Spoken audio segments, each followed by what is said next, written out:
Ayan guys, kahit napakadaling tingnan, pero pag ikaw yung gagawa, talagang mahirap talaga siya.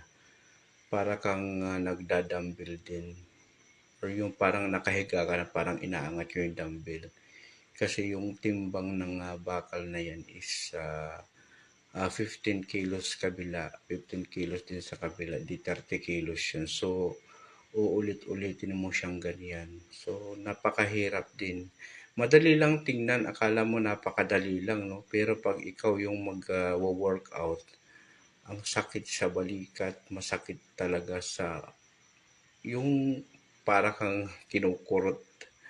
Pero kinakailangan talaga natin para maano na yung muscle natin. Dapat 12-12 yan. Actually, gagawin natin yan is 4 times 12 or di kaya 3 times 12 sa ating set.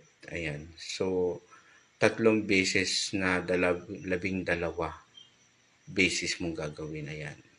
So, mahirap mag-gym talaga. Kinakailangan din meron kang coach, may magtuturo sa iyo kung ano dapat ang gagawin natin or para saan yung ginagawa natin para tama yung nailalapat sa katawan natin. Ayan, thank you for watching. Bye-bye.